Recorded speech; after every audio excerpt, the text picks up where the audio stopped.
சரவணபவ. உருவாய் அருவாய் உளதாய் இலதாய் மறுவாய் மலராய் மணியாய் ஒளியாய் கருவாய் உயிராய் கதியாய் விதியாய் குருவாய் வருவாய் அருள்வாய் குகனே. அன்பர்கள் அனைவருக்கும் வணக்கம். நான் ஆர்த்திய சொர்ணலட்சுமி பேசுறேன். இந்த பதிவு ஜனவரி மாதம் நடைபெறவிருக்கும் பொதுவான பலன்களை ராசி பலனாக காணவிருக்கிறோம். அன்பர்கள் அனைவருக்கும் என் உளம் கனிந்த இனிய புத்தாண்டு நல்வாழ்த்துக்கள். இந்த வருடம் உங்கள் அனைவருக்கும் வளமான நலமான செல்வ செழிப்பையும் நீண்ட பரிபூர்ண ஆயுள் ஆரோக்கியத்தையும் எல்லா வகையிலையும் நீங்க வெற்றிகரமாக உங்கள் வாழ்க்கையில் பயணிப்பதற்கு என் முருகப்பெருமானையும் வாராகி அன்னையையும் அண்ணாமலையானையும் பிரார்த்தனை செய்து கொள்கிறேன். ஜனவரி மாதம் கிரகங்களின் கோச்சார நிலையை வைத்து என்ன மாதிரியான பலாபலன்கள் 12 ராசிக்கு இருக்குது என்பதை நம்ம தெளிவாக காணலாம். முதல்ல நம்ம கோள்களின் சஞ்சார நிலையை சிறப்பாக பார்த்துடலாம். இந்த மாதம் கோள்களின் சஞ்சார நிலையை பார்த்தீங்கன்னா, நமக்கு ரிஷபத்தில் குரு பகவான் வக்ர நிலையில், செவ்வாய் பகவான் நம்மளுக்கு வக்ர நீசமாக இருக்கார். அவர் மீது நம்ம கடகம்னு நம்மளுக்கு பயிற்சி ஆகி கொண்டிருப்பார் அப்படின்னு எடுத்துக்கலாம். கேது பகவான் கன்னியில், புதன் பகவான் விருச்சகத்தில் இருக்காரு. அவர் இந்த மாதம் 4ஆம் தேதி தனுசுக்கும், அவரை 24ஆம் தேதி மகரத்திற்கும் சென்றடைவார். சூரியன் 2 ராசிகளில் பயணிப்பார். ஆரம்பத்தில் தனுசிலும், அவரே 14ஆம் தேதி நமக்கு மகரத்திற்கு சென்று அமருகிறார். இந்த காலகட்டம் நமக்கு சுக்கிரன் இந்த மாதம் 28ஆம் தேதி மீனத்திற்கு சென்று உச்சமடைகிறார். ஏற்கனவே சுக்கிரனும் சனியும் 9ல நமக்கு டிரான்சிட்ல இருக்கிறாங்க. ராகு பகவான் ஏற்கனவே மீனத்துல நமக்கு சென்று கொண்டிருக்கிறார். சந்திரன் இந்த மாதம் பார்த்தீங்கன்னா தனுசுல உதயம் ஆவார். இந்த கோள்களின் கோச்சார நகர்வால் 12 ராசிகளும் அடையக்கூடிய நன்மையான பலன்களையும், யார் கொஞ்சம் விழிப்புணர்வா இருக்கணும் என்பதையும் இந்த பதிவுகளில் காணலாம். பதிவுகளில் சொல்லியிருக்கின்ற இறை வழிபாடு, எளிமையான பரிகாரங்களை பின்பற்றி உங்கள் வாழ்வை வளமாக்கிக் கொள்ளுங்கள். மீன ராசி மீன லக்னத்திற்கான பலன்களை காணவிருக்கிறோம். 25 ஜனவரி மாதம் எப்படிப்பட்ட பலன்களை அளிக்கவிருக்கு அப்படின்னு பார்க்கவிருக்கிறோம். ஏற்கனவே வருட பலன்கள் பார்த்துருக்குறோம். சோதனையை தாண்டி சாதிக்கும்னு சொல்லியிருக்கிறோம். அதற்கு இந்த மாதம் எப்படிமா இருக்கும் அப்படின்னு சொன்னால், மீனம் தாராளமாக கடந்து வந்துடலாம். கெரியர்லேருந்து, உங்களுடைய பொருளாதாரத்திலேருந்து, உங்களுடைய செயல்பாடுகள்லேருந்து எதையிலையும் நீங்கள் ஒரு பயம், ஒரு அச்சம், ஒரு கலக்கம் இதை மட்டும் வைக்காதீங்க. ஏன்னா குருவுடைய வீடு, எந்த சூழலையும் திறம்பட கடந்து வந்துடுவீங்க. அதற்கேற்றாற் போல குரு உங்களுக்கு 3ஆம் இடத்துல சந்திரனுடைய சாரமே வாங்கி பயணிப்பார். பூர்வ புண்ணியாதிபதியுடைய சாரமே வாங்கி பயணிப்பார். ஆரம்பத்தில் அவர் 10, 11 என்ற இடங்கள்லையும் பயணிப்பார். அதே போல் புதன் 10ஆம் இடத்துக்கும் அவர் 4ஆம் இடத்தையும் பார்ப்பார். அப்போ என்ன சொல்றது, கிரகங்கள் 12ல சனி சுக்கிரன் வேற, அதுக்கப்புறம் சூரியன் புதன் 11லையும் டிரான்சிட்ல வந்துருவாங்க. செவ்வாயுடைய பார்வையும் அங்கே விழும். செவ்வாயும் நமக்கு சனிச்சாரம் வாங்கி தான் இந்த காலகட்டம் பயணித்து கொண்டிருக்கிறாரு. தொழிலில் எப்பேற்பட்ட பிரச்சனையையும் லாபகமாக கையாண்டுடுவீங்க. அதற்கான ஒரு புத்தி சாதுரியத்தையே நம்ம புதன் தந்துடுவார். அதே போல் பெண்களாக இருந்தால் ஒரு சின்னதாக ஒரு தொழிலாக ஆரம்பிக்கலான்ற ஒரு எண்ணங்கள்லாம் ஓடும். தாராளமாக பயணிங்க. உங்களுடைய மைண்டை ஃப்ரீயாக வைக்காதீங்க, உங்களை ஃப்ரீயாக வைக்காதீங்க. ஏதாவது ஒரு செயல்களை செய்யுங்க. தாராளமாக பயணித்துடலாம். 7.5 சனியில் மட்டும் ஒரு ஞாபகம் வச்சுக்கோங்க. நான் உங்களுக்கு சொல்கிறதெல்லாம் என்னென்னா, பிரச்சனைகள், நம்மளுக்கு தேவையில்லாத சூழல்கள், வம்பு வழக்கு எல்லாம் வரும். இதையெல்லாம் நம்ம எப்படி கடக்கிறோம், சூழலை ஆட்கொள்ள போகிறோமா, சூழலை போய் மாட்டிக்கொள்ள போகிறோமா, இல்லை சூழலை நம்ம கையாள போகிறோமா, இது 2 தான் விஷயம். அதனால் என்றைக்குமே சூழலில் போய் மாட்டிக்காம அந்த சூழலை நம்ம கைப்பற்றி கொள்ளணும். அப்போ தான் நம்ம ஜெயிக்க முடியும். இந்த காலகட்டம் உங்களுக்கு தொழிலில் மேலதிகாரி, உடன் பணிபுரிபவர்கள் எல்லார்கிட்டையுமே ஒரு பணிவோடு கடந்து வந்துருங்க. நம்மளுக்கு பிரச்சனையே கிடையாது. அதே போல் உங்கள் முயற்சிகள் எடுக்கிறீங்களா, விரயமாகுதா, கவலை கிடையாது. அங்கே உங்களுக்கு தேவையில்லாத அந்த விரயம் ஏற்படும் பொழுது உங்களுக்கு அங்கே பெனிஃபிட் தான். அதில் ஒரு அனுபவம் கற்றுக்குவீங்க. அதுக்கப்புறம் தப்பு செய்ய மாட்டீங்க. சனி உங்களுக்கு லாபாதிபதியும் கூட. அதனால தொழிலில் நீங்கள் எடுக்கக்கூடிய அந்த முயற்சிகள் விரயமாகுது. இதை விட இன்னும் ஒரு பெட்டராக செஞ்சு உங்களுடைய தொழிலுக்கும் வருமானத்துக்கும் நீங்கள் வழிவகை செய்து கொள்வீங்க.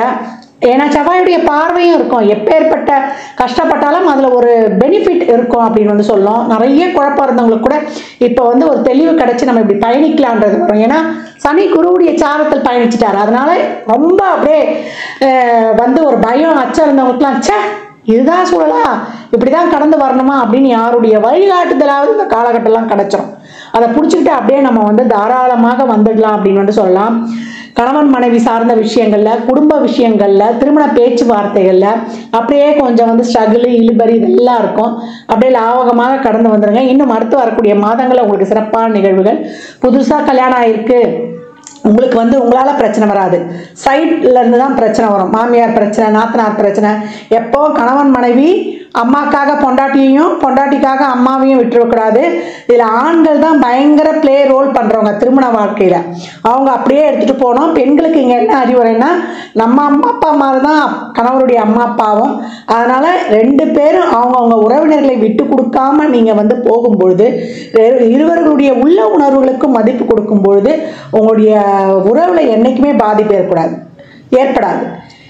நம்ம கணவர் முக்கியம்னா அவங்க குடும்பமும் முக்கியம், நம்ம மனைவி முக்கியம்னா அவங்க குடும்பமும் முக்கியம். அதனால் 2 பேரும் வந்து உங்கள் சண்டையில் அவங்கள யாரையுமே வந்து ஒரு மரியாதை இல்லாமையோ ஒரு தேவையில்லாமல் பேச்சு கிடைக்குது, இங்கே தான் வந்து உங்களுக்கு பிரச்சனையே ஸ்டார்ட் ஆகும். அதை மட்டும் இந்த காலகட்டம் தவிர்த்து கொள்ளணும். தேவையில்லாத வார்த்தைகள், தேவையில்லாத கருத்து, இதெல்லாம். அதே போல் ரிலேஷன்ஷிப்பில் இருக்குன்னா கூட தேவையில்லாத ஆர்கியூமெண்ட்ஸ்லாம் வச்சுக்கக்கூடாது. உண்மையான அன்பு, நன்றி உணர்வு இதெல்லாம் இருக்கும்பொழுது நமக்கு அங்கே வந்து ஒரு கருத்து வேறுபாடு வராது. பீப்புள் ஸ்கில் தான் எல்லா விதத்துக்குமே வந்து ஒரு அடிப்படை ஆதாரம். ஒரு பெரிய அறிவாளியாக இருந்தால் கூட, ஒரு தொழிலை பற்றி தெரிஞ்சால் கூட, நம்ம மக்களை அணுகுமுறை தெரிந்தால் தான் நம்மளால் அதில் ஜெயிக்க முடியும். இந்த காலகட்டம் நம்ம மனிதர்களை புரிந்து கொண்டால்தான், அந்த அடிப்படை ஒரு அன்பு இருந்தால் தான் நம்ம குடும்பத்திலேயே வந்து நம்ம நீடித்து வாழ முடியும். அப்போ மீனத்திற்கு இப்போ அன்பு தான் அதிகம் தேவை. அந்த மாதிரி நம்மளை வந்து அந்த அன்பு எப்போ வரும்? நம்ம நல்ல சிந்தனையோட டிவைன் எனர்ஜியோட இருக்கும்போது நம்ம நல்லா சிறப்பாகலாம். இந்த காலகட்டம் அதிகப்படியான டிவைன் எனர்ஜி உங்களுக்கு தேவை. இறை வழிபாடு, நித்திய பிரார்த்தனை வேணும். நான் ஏற்கனவே சொன்ன மாதிரி தான், நீங்கள் 3லேருந்து 4:30 வரைக்கும் ஒரு விளக்கு போட்டு படுத்துக்கிட்டாலும் சரி, அதுக்கு குளிக்கணும்னு கூட நான் அவசியம் சொல்லியிருப்பேன். ஒரு முகம் கை கால் கழுவி நீங்கள் பெட்ரூம்லேயே கூட ஒரு விளக்கு ஏற்றிடலாம், இல்லை ஒரு ஹாலில் இருக்குது ஏற்றலாம், பூஜை அறைக்கு தான் வரணும்ல. அப்படி இல்லை, சாயந்தரத்தில் பெண்களாக இருக்கிறோன்னும் போது 4:30லேருந்து நீங்கள் ஒரு 6 மணிக்குள்ளே விளக்கு ஏற்றிடலாம். அப்படி இல்லை மத்தியானம் 1 to 2 ஓரையில் ஏற்றிடலாம், இல்லை காலைல 6 to 7. இதில் எந்த டைமோ ஒரு டைமை ஃபிக்ஸ் பண்ணி தொடர்ந்து நீங்கள் தீபம் போட்டு கொண்டு வரும்பொழுது, இல்லை நாங்கள் வேலைக்கு போயிட்டு வர்றோன்றவங்க நைட்டு 8 to 9 ஏற்றலாம் டெய்லியும். அந்த மாதிரி ஏற்றிட்டு நெற்றியில் திருநூறு வச்சுக்கிட்டு, குங்குமத்தை எப்பவும் பர்ஸில் வந்து துர்கைக்கோ அம்பாளுக்கோ அர்ச்சனை பண்ண குங்குமத்தை பர்ஸில் எப்பவும் இருக்கணும். அதே போல் ஒரு எலுமிச்சம்பழம் எப்பவும் உங்களுக்கு பாதுகாப்புக்கு அவசியமே. அதான் ஒரு 9 எலுமிச்சம்பழம் வாங்கி கொடுத்துருங்க. எப்போ சொல்லியிருக்கேன் நான், ஒரு புதன்கிழமையோ இல்லை ஒரு வியாழக்கிழமையோ இல்லை உங்களுக்கு வந்து ஒரு செவ்வாய்க்கிழமையோ அந்த மாதிரி கொடுத்து கொண்டு வரும்பொழுது உங்களுக்கு மிக சிறப்பான பலன்களை வந்து நீங்கள் காணலாம். திங்கட்கிழமை கூட நீங்கள் கொடுக்கலாம், எப்போ இல்லை உங்கள் பிறந்த நாட்களில் கொடுக்கலாம். அதே போல் அன்னதானம் வந்து மாத பிறப்பில் வந்து அன்னதானம் பண்ணுங்கள். இல்லை உங்கள் பிறந்த நட்சத்திரம் இல்லை சனிக்கிழமைகளில் அன்னதானம் பண்ணும்பொழுது ஒரு வாட்டர் பாட்டில் தண்ணி 11 ரூபா மேலே வச்சு எலுமிச்சங்காய் ஊறுகாயோடு கொடுக்கணும்னு சொல்லியிருப்பேன். இதையெல்லாம் பின்பற்றிட்டு வாங்க. இந்த மாதத்தை பொறுத்த வரைக்கும் உங்களுக்கு தொழிலில் இருக்கக்கூடிய அனைத்து விதமான பிரச்சனைகளையும் சமாளித்து கையாண்டிடுவீங்க. ஒரு சிலருக்கு பதவியுடன் கூடிய ஊதிய உயர்வு, உத்தியோக உயர்வு இதெல்லாம் கூட இருக்கும் தசாபுத்தி சிறப்பாக இருக்கும்போது. அப்படி இல்லை மிகப்பெரிய எதுவும் மாற்றலாம் இல்லைன்னா இருக்கிறத வைத்து அப்படியே வந்து நம்ம இன்னும் சிறப்பாக வந்துடலாம். இந்த காலகட்டம் எதுக்குமே எங்கேயுமே எதுவும் கிடையாது, எல்லா சூழலையும் கடந்து வந்துடலாம். வருமானம் இருக்கும், வரக்கூடிய செலவு நம்ம விரயசனின்னு சொல்லியிருக்கோம். இப்போ சுப விரயங்களாக இருக்கும். இது வரைக்கும் அனாவசிய செலவு செஞ்சது போய் இப்போ வீட்டுக்கு தேவையாக ஒரு பொருள் வாங்குவீங்க, ஒரு டிவி வாங்குவீங்க, ஒரு ஃப்ரிட்ஜு வாங்குவீங்க, இல்லை பழசை கொடுத்து புதுசாக மாற்றுவீங்க. இப்போ செய்யக்கூடிய சுப செலவுகள் உங்களுக்கு அதை நினைவுபடுத்துறதா இருக்கும், ஒரு பயனுள்ளதாக இருக்கும். ஒரு இடம் வாங்குறது, ஒரு ஃப்ளாட்டில் இன்வெஸ்ட் பண்ணுறது, ஒரு வண்டி வாகன சேர்க்கை, அதெல்லாம் ஒரு பிராண்டடாக இருக்கும். சே நம்ம இந்த மாதிரி ஒரு பொருள் வாங்குவோம்னு நினச்சதே இல்லையே அப்படின்னு இது வரைக்கும் இருந்த அந்த குழப்ப நிலையெல்லாம் போயிடணும். எதில் இன்வெஸ்ட்மெண்ட் பண்ணுறது, எப்படி பண்ணுறது, செலவே கூட தெரியாது, எங்கேயாவது ஸ்கேமில் கூட நம்ம ஏமாந்துருப்போம். அதெல்லாம் நீங்கி இப்போ வந்து நம்ம வீட்டுக்கு நம்ம வந்து மற்றவங்க சொல்கிறதையும் இப்போ கொஞ்சம் காது கொடுத்து கேட்போம். ஏன்னா சனியும் ராகுடைய சாரத்தில் போய் லக்னத்திலையும் ராகு சனிச்சாரத்தில் போகும்போது எப்படி இருந்திருக்கும் நம்மளுடைய எண்ணம், சிந்தனை, செயல்கள் எல்லாமே. அப்படி இருந்த அந்த ஒரு நிலை வந்து இப்போ கொஞ்சம் ஏதோ ஓரளவுக்கு வந்து புரிகிற மாதிரி இருக்கும். அடுத்து வரக்கூடிய ஜென்ம சனியில நம்ம வந்து இந்த 7 சனி முடிகிற வரைக்குமே எந்த பிரச்சனையும் மனசுக்கும் மூளைக்கும் எடுத்துட்டு போகக்கூடாது. அதை பக்குவமாக நியூட்ரலாக அன்னன்னைக்கு இருக்கிறத வந்து அப்படி அப்படியே கடந்துடணும். நம்மளை வந்து எப்பவும் பாதுகாத்து வச்சுக்கணும். நம்மளுக்கு 2 பேரை வந்து என்னைக்கும் துணையாக வச்சுக்கணும். புரியுதுங்களா? என்னைக்குமே நம்மளுக்கு ஒரு ஆலோசனை சொல்றதுக்கு, நம்ம கூட இருக்கிறதுக்கு, நம்மளுக்கு ஏதோ ஒரு ஸ்ட்ரெஸ்ஸா இருக்கா அங்க வந்து பகிர்ந்துக்கிறதுக்கு, அப்பப்போ போய் நம்மளுக்கு பிடிச்சவங்களை பார்த்துக்கிறதுக்கு நிறைய ஆன்மீக வழிபாடுகள் வைத்துக் கொள்வது, இதெல்லாம் அவங்களை ரொம்ப பாசிட்டிவா புனரமைத்தல்.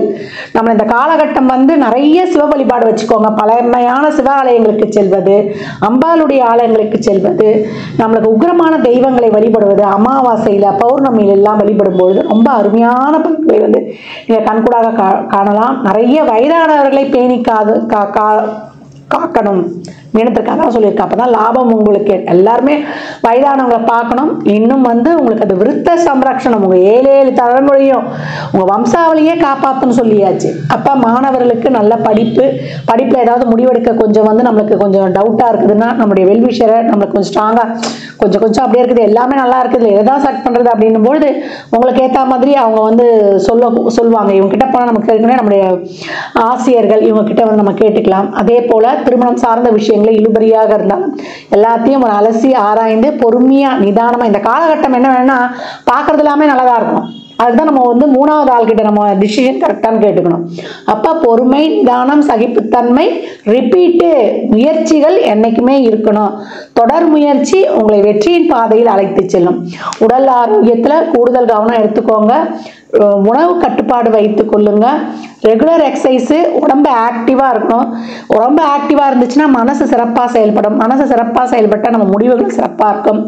மெடிடேஷன், யோகா, பிராணாயாமம், அந்த பிராணாயாமம் பண்ண மூச்சு பயிற்சி பண்ண நம்ம சிந்தனை தெளிவு மிக சிறப்பாக இருக்கும் அப்படின்னு வந்து சொல்லியாச்சு. பெண்களுக்கு நான் நிறைய சொல்றது, வீட்டில் எப்பவும் இறைப்பாடல்கள் ஒலிக்கட்டும். நாராயணியம், விஷ்ணு சஹஸ்ரநாமம், ஹனுமன் சாலிசா, கந்தசஷ்டி கவசம், அதே போல சண்முக கவசம், அதே நம்மளுக்கு வேல்மாறல், இப்படி நீ என்ன பாடல்கள் உங்களுக்கு வந்து பிடிக்குதோ, விநாயகனின் காரிய சித்தி மாலை, துர்கை கவசம், இதெல்லாம் ஓட விடுங்க.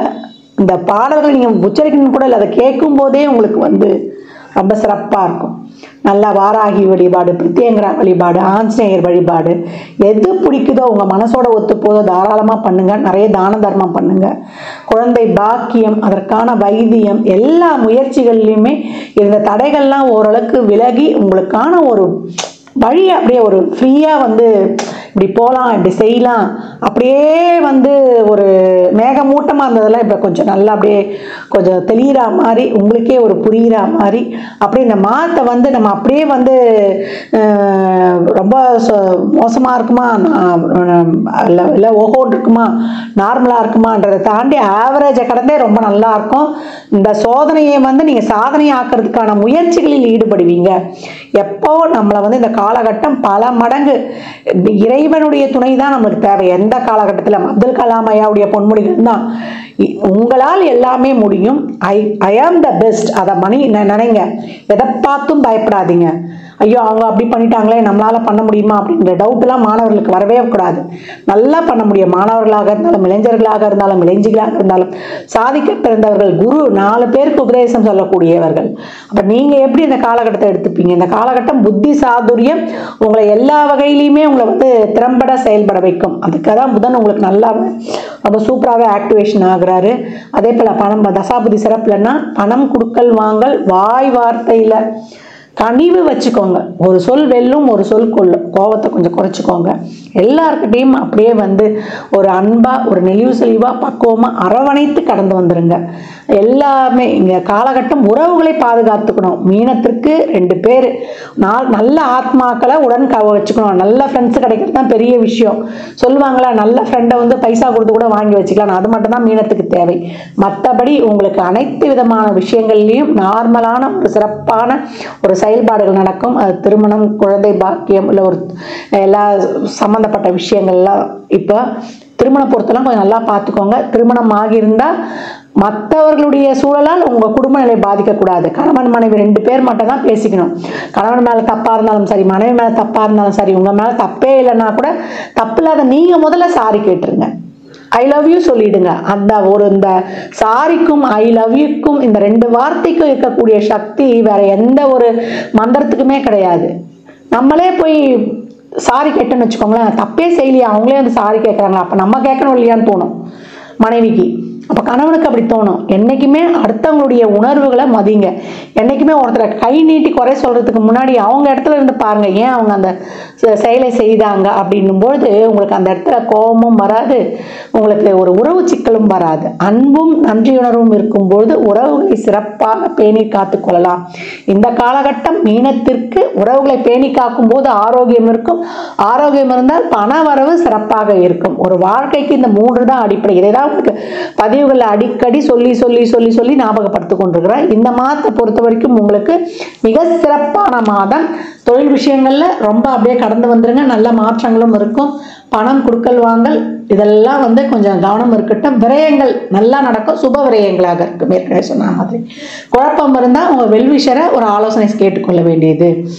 இந்த பலன்கள்லாம் கோள்களின் கோச்சார நகர் வைத்து சொல்லப்பட்டிருக்கு. உங்கள் சுய ஜாதகத்தில் இப்போ என்ன தசாபுத்தி நடக்குது, அது எதற்காக உங்களுக்கு ஊக்கப்படுத்துது, திருமணம், குழந்தை பாக்கியத்திற்கா இல்லை பொருளாதார முன்னேற்றத்திற்கா என்பதெல்லாம் உங்கள் சுய ஜாதகத்தை ஆய்வு செய்வதன் மூலம் மட்டுமே நாம் தெளிவாக அறிந்து கொள்ள முடியும். மீன ராசி லக்னக்கார அன்பர்களுக்கு என் மனமார்ந்த வாழ்த்துக்களை தெரிவித்துக் கொள்கிறேன். பிரச்சனை 12 கட்டத்தில் ஒரு இடத்துல தான் இருக்குது. அந்த 12 கட்டத்தில் ஒரு இடத்துல தான் அதற்கான தெளிவும் இருக்குது. அதனால நம்ம ஒரு தொழிலை முதலீடு பண்ணுறோம் இந்த காலகட்டம், இல்லை யாருக்காவது ஒரு பணம் கொடுக்கல் வாங்குகிறோம், இல்லை ஒரு முக்கியமான முடிவில் எடுக்கும்போது உங்களுடைய சுய ஜாதகத்தை ஆய்வு செய்து கொண்டு அதற்கப்புறம் நீங்கள் பயணிக்கும்பொழுது உங்கள் வாழ்வில் மிக சிறப்பான முன்னேற்றங்களை கண்கூடாக காணலாம். ஜாதகம் பார்க்க விரும்பும் நண்பர்கள் இந்த எண்ணிற்கு ஒரு மெசேஜ் செய்யுங்க. தங்களுக்கான விவரங்கள் அளிக்கப்படும். அப்பாயின்மெண்ட் பெற்றுக்கொள்ளலாம். ஜாதகம் சிறந்த முறையில் கணித்து பார்த்து தரப்படும். வாஸ்து பார்த்து தரப்படும். வாஸ்துப்படி வீடு கட்ட பிளான்கள் போட்டு தரப்படும். ஜாதகம் எழுதி தரப்படும். எண்ணியல் படி பிறந்த குழந்தைகளுக்கு பெயர் வைத்து தரப்படும். தொழிற்சாலை நிறுவனங்களுக்கும் பெயர் வைத்து உங்கள் வாழ்வை வளமாக்கிக் கொள்ளலாம். சுபமுகூர்த்த நாட்கள் குறித்து தரப்படும். அவரவர் சேவைக்குண்டான கட்டணத்தை செலுத்தி சிறப்பான சேவைகளை பெற்று வாழ்வை வளமாக்கிக் கொள்ளலாம். மற்றும் ஒரு சிறப்பான பதிவில் சந்திக்கும் வரை தங்களிடமிருந்து விடைபெற்றுக் கொள்வது ஆதித்ய சொர்ணலட்சுமி. மிக்க நன்றிகள். வாழ்க வளமுடன். நற்பவி நற்செழி. இறையருளால் அனைத்தும் நிறைவாகட்டும்.